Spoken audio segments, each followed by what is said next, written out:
I just couldn't breathe at all. No wheezing or anything, just couldn't breathe. I personally thought I was gonna pass out or die or something.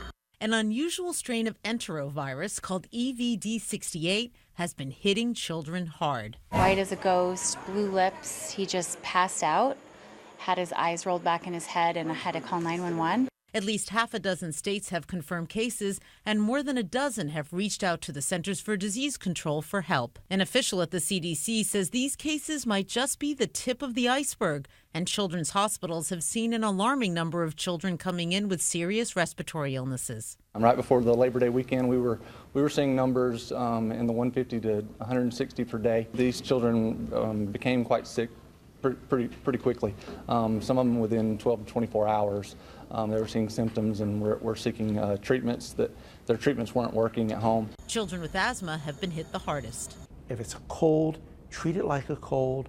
Don't panic. If your child does have asthma, give them the therapy that they've been prescribed. This is enterovirus season, late summer and early fall, but why has this type, first identified in the 1960s, gotten so out of hand this year? Why one virus or another crops up is inexplicable. It's a mystery to me.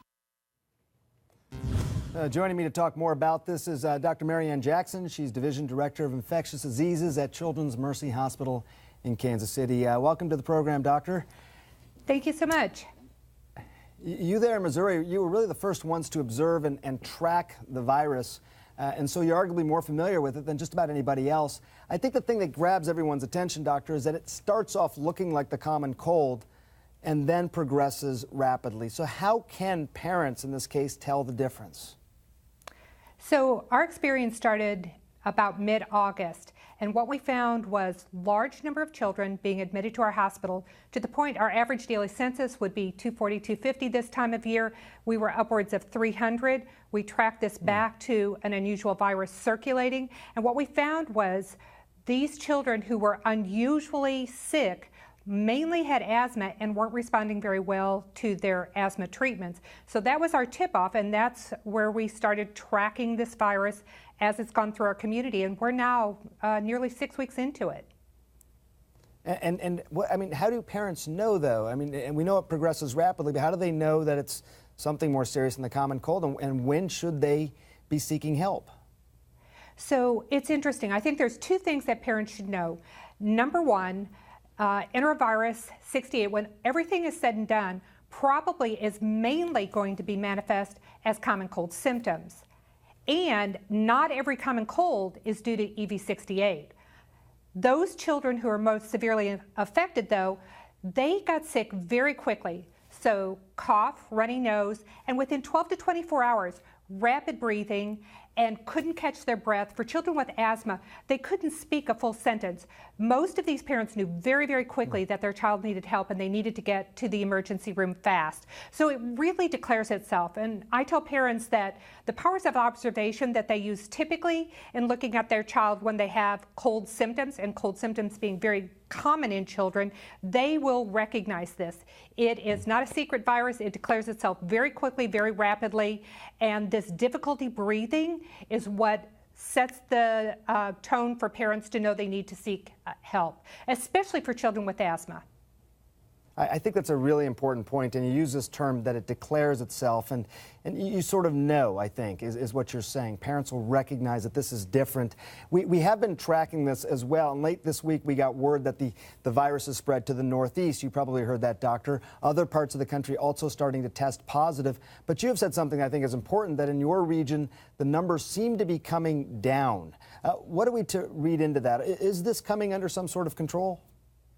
I think it absolutely is. But one thing that I think is very important, Dr. Gupta, is that, you know, this virus, August is our down season for viruses in terms of respiratory viruses, but we are getting into our season where we are in respiratory viral season. So in my area here, Enterovirus 68 is going down.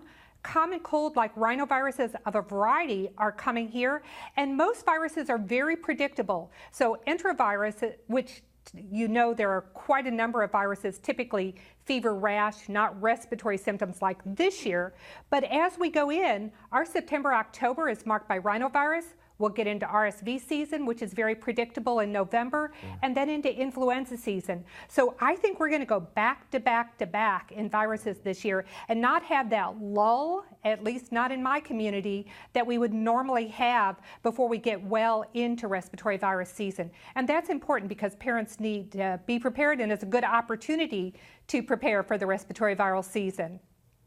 Yeah, no, it's a really good point. And again, getting back to that issue that parents really need to keep an eye on their kids during this viral season, if you will. Dr. Mary Ann Jackson, thanks so much for joining us. You're welcome. Thank you very much for having me. Yep. President Obama says he's going to visit the CDC headquarters in Atlanta this week.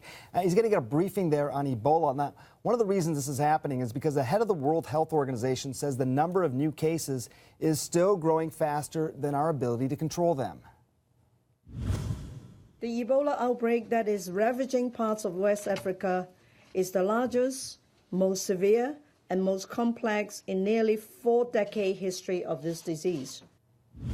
Let me give you a little bit of context here on what she's saying. I mean, right now there are more than 4,000 cases, and the WHO predicts that Ebola will sicken 20,000 people before it's brought under control. But there was this new analysis, and it was partly funded by the U.S. government, that says even those numbers could be optimistic.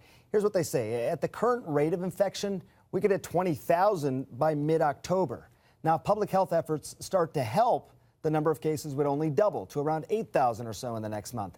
But if conditions worsen, then they say the case count could top 50,000.